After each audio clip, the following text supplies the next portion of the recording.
What's up, superstars? Happy Thursday, happy Friday Eve. I'm Coy Wire. This is a very special Thursday edition of CNN 10 because this is the penultimate show of the year. That means the second to last show of 2023. So let's continue to make this the best 10 minutes in news, where I simply tell you the what, letting you decide what to think. We start today with news out of Dubai, where nearly 200 countries agreed to a landmark climate deal at this year's COP28 conference. It includes an unprecedented call to transition away from fossil fuels like oil, gas, and coal. Now, it is important to note this deal is not legally binding and can't, on its own, force any country to act. But this year's conference, President notes it's still the first time language on fossil fuels has been included in a final agreement. Now, despite the historic deal, there are some loopholes. The biggest is the wording, and this can get tricky, so bear with me. Notice how earlier I said transition? Well, that is how things are phrased because the deal does not require countries to phase out coal, oil, and gas. Instead, the agreement provides 8 pathways to achieve net zero by the year 2050.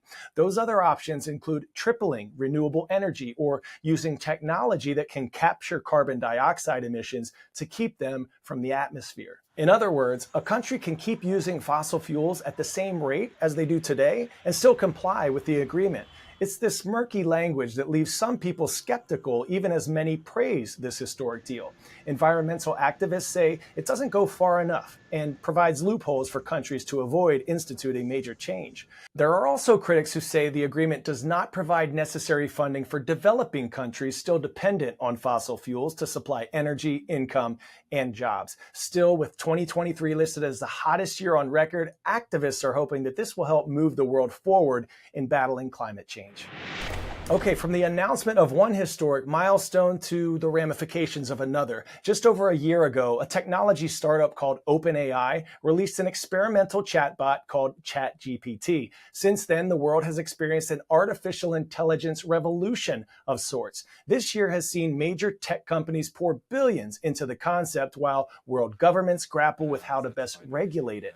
What's clear, though, is that we don't really know how this AI revolution will actually look. And that's particularly clear with its effects on jobs. Earlier this year, CNN spoke to a professor about his study examining how some professions are more threatened by AI than others.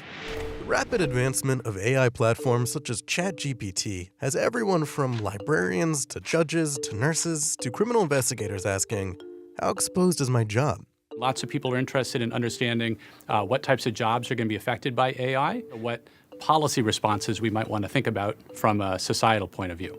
This is professor and AI expert Rob Siemens, and he co-authored a paper ranking nearly 800 jobs and their exposure to artificial intelligence, particularly to AI language modeling.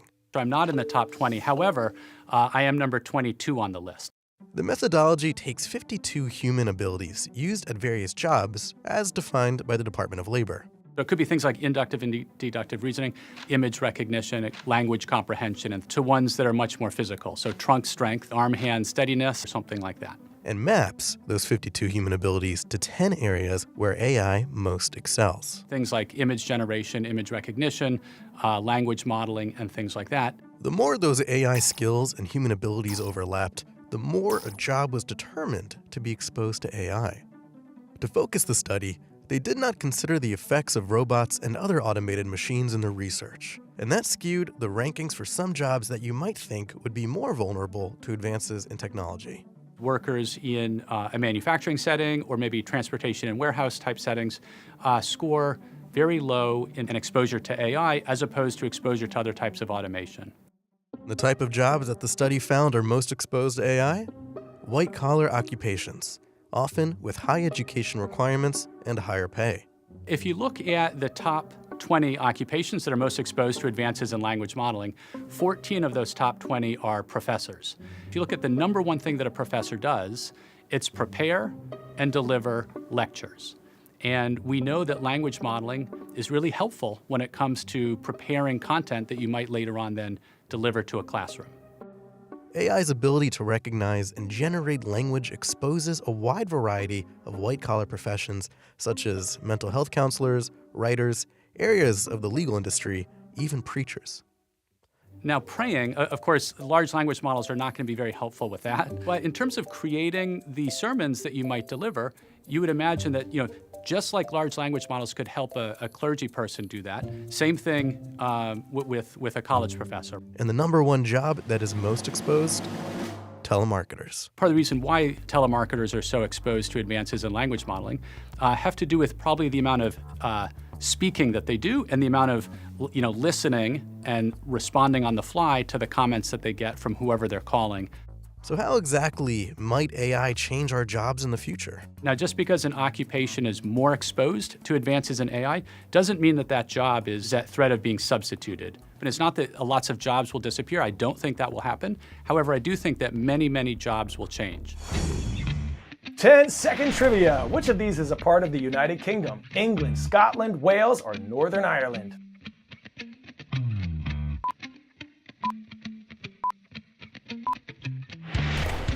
Sorry, not sorry. Trick question. The four listed here all make up the United Kingdom, which is sometimes referred to as a country made up of countries.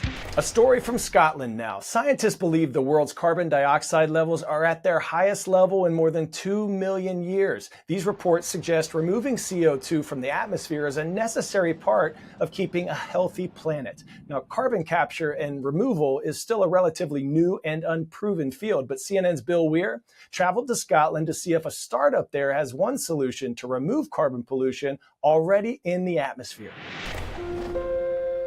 Over millennia, volcanic rocks have formed some of Scotland's most spectacular sights.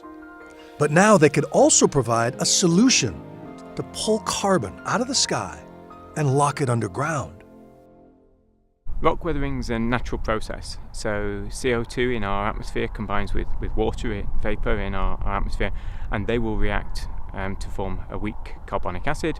That reacts with certain types of rocks to remove CO2. Scottish company Undo takes that natural process and dramatically accelerates it.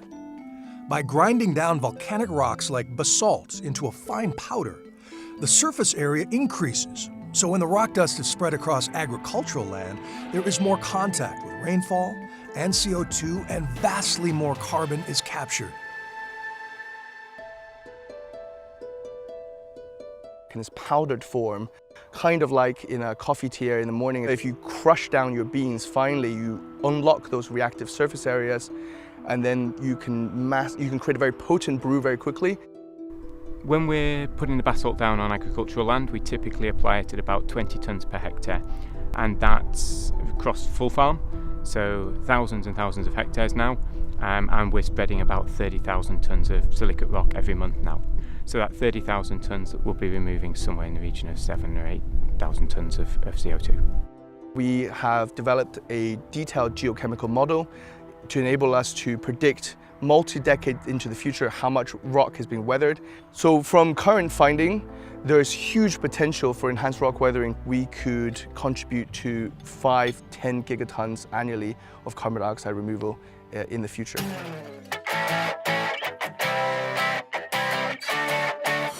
Imagine if you could make your gingerbread house look like anything in the world. The White House, your grandma's house, the Eiffel Tower. Today's story getting a 10 out of 10. A woman from Williamson County, Texas was visiting a Buc-ee's gas station when inspiration struck. Deanna Vaders, an employee at the local tax assessor's office, created a detailed gingerbread replica of the national chain to spread some holiday cheer. Full of candy and clever touches, you can see shoppers browsing, even pictures of her coworkers hunting for directions and pumping gas. All right, for any of you out there who might make gingerbread houses, do you stick with the traditional or do you try to get creative? Mine always end up looking like churches because I take huge bites out of them and they're holy. Well, as I mentioned at the beginning of this show, it's our second to last show of 2023, but that means there's still time to recognize a few of you lovely people who make our work so fulfilling. Today's shout out goes to Dwight D. Eisenhower Middle School in Manhattan, Kansas. Fly, Eagles, fly. And this shout out goes to Pioneer Technology and Arts Academy in Dallas, Texas. Go Chargers. Thanks for being with us today. See you right back here tomorrow so we can finish this week and this year strong. I'm Coy Wire, and we are CNN 10.